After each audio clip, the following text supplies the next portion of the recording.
Shakirat Dawodu. I'll be speaking to you about my experience working and designing in mental health, like hospitals, but we don't really like to call them hospitals, because something as clear as even the clinicians are not meant to wear uniforms. They just wear plain clothes, so that it's not really hospital per se. You can call it like a reform center, anything but not hospital. So I'll start by saying your environment has a huge impact on your spiritual, mental, and physical state of being. All yay. So good. So we're all starting on the same page. So the most vital part of designing for mental health is you need to understand the patient's condition. You have to seriously study the patient's condition before you're able to design for them. So the first aspect will be, I would say, speak to the clinicians first to understand what kind of patients you're designing for, because it varies from what Dr. Dawodu said. It varies. You have bipolar, you have dementia, you have mother and baby, that's postpartum depression, you have psychosis, you have addictions, you have eating disorders, that's anorexic, patients. So you need to understand the category, because you have to categorize them into high risk, medium risk, and low risk, because this will even determine if you're going to be apportioning rooms to each patient, or if it's going to be wards or dormitories. Yes. So the two main goals in designing for mental health is, first, the safety of the patients. So you have to incorporate anti-ligature into your design. I'll explain what anti-ligature is. And basically, anti-ligature is what you use to mediate the safety you need to include in the surroundings of the patient. Then how the environs will assist mental healing, that's serenity in the space. Thank you. So ligatures are points which could be used to cause self-harm, either by attaching a rope or other materials for the purpose of strangulation or hanging. So ligatures are basically in fittings and fixtures, like your lights. You have to consider, you will not use what you will use in your home, Ligature, this is I'm not here yet. I will snap when I'm ready for you. So basically, ligatures is like edges, really. Anything that will give you, not have a smooth surface on the immediate surrounding of the patient.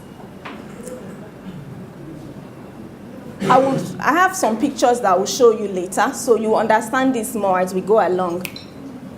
Yeah, so anti-ligatures are fittings and fixtures that cannot be used for self-harm. The devices, when you install, they actually flush. When I say, we're designers, most of us. So flush means it's going to flatten into the wall, for instance. Your light fittings will flatten into the wall as much as possible. Then ligatures are tamper-proof, so it's difficult to damage them. They cannot be interfered with or changed. So anti-ligatures are very important because it can actually determine a life or death situation. So that's why you have to think of it very carefully.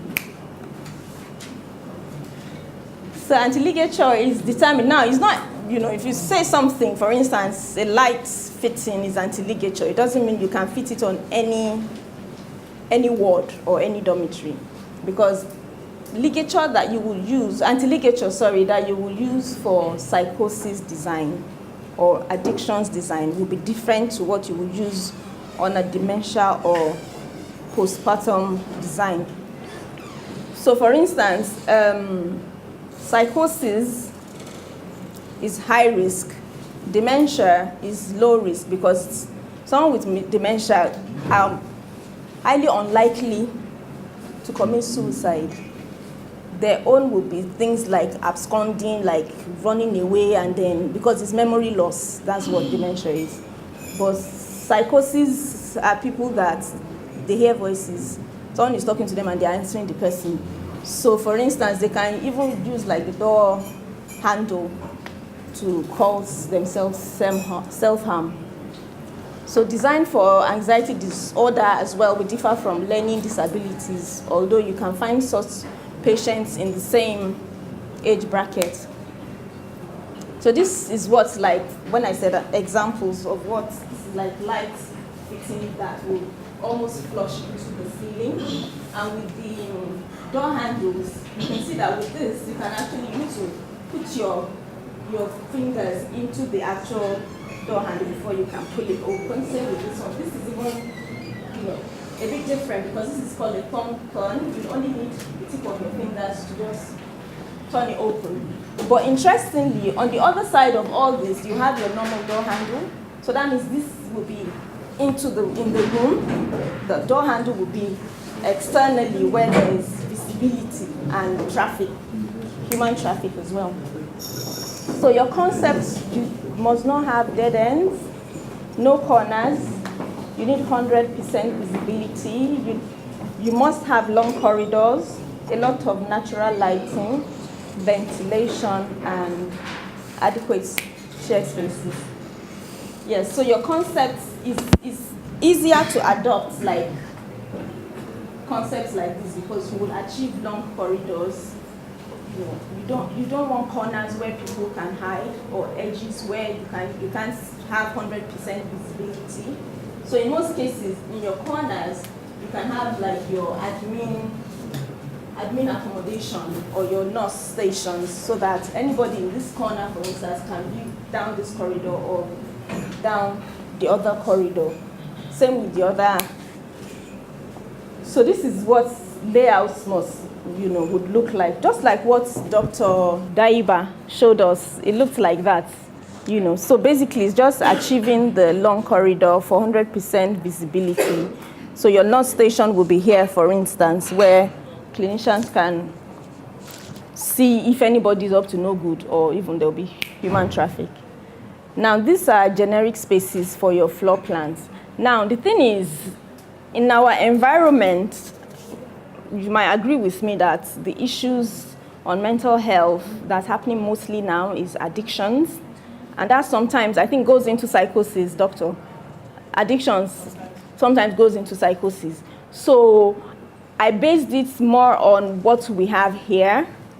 Dementia, we all still keep our grandmothers at home, even if they don't know us anymore. We don't take them into mental homes, So basically, this is what you will need mostly to design for what we have here in our own environment. You need consulting rooms.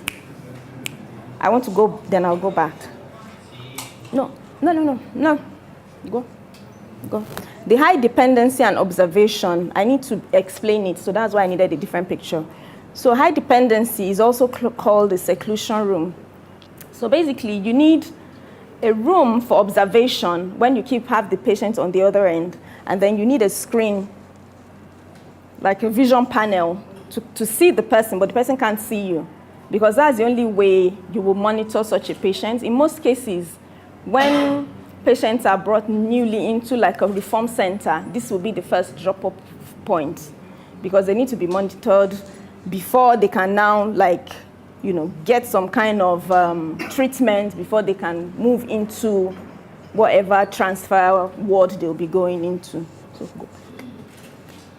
So you need leisure rooms like art rooms and boardrooms. Now this set of people are quite interesting. You can't just leave them alone, not doing anything. They have to constantly do something. I mean, even we that maybe we're a bit normal, you can't just be alone. So they need a lot of leisure activity in their space. Of course, you need your dining room attached to your kitchen. Then conveniences, it's important that they're shared, so that if someone is going into the toilet, like 2 or 3 other people we know, somebody has gone into the toilet, and we expect you to come back out in 3 to 4 minutes. So if that doesn't happen, it might even be another patient that will, alarm, So it's important to have shared spaces. And in most cases, like there does have vision panel. I have a picture I'll show you later. Then they need common room, visitors room. They need a gym, just again, some kind of activity. Then they need, you need a lab and pharmacy. These two are very important because they test them from time to time. And then you need occupational therapy, so like catering or sewing, or in most cases, the clinician will tell you what kind of occupational therapy will be required, depending on the kind of people you are designing for. So the furnitures, for instance, I just had a few to show. There are loads of anti-ligatures, but I just picked a few. So like the wardrobe, for instance, has to be inbuilt or like screwed to the wall. You wouldn't want to have any space above like you would at home because they can hide. They can hide anywhere basically and cause any kind of... There was a situation where I had a patient hung himself from the wardrobe and he committed suicide. No, he didn't even die. He didn't die. By the time it was realized, I think he got brain dead. So he was neither here or there, but that's how crafty and intelligent they can be. Now, your burglary for the windows has to be external. Then the windows, if you're using pivoted or sliding windows, they wouldn't slide or open 100%.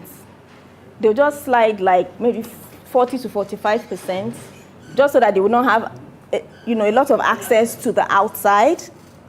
Another story, always, I'm sorry, I'm the one coming with all the bad story.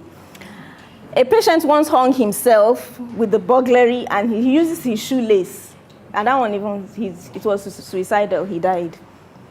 So what I said previously, your doors should, even to the rooms, as much as possible, you need vision panels so that, inspections go on from time to time.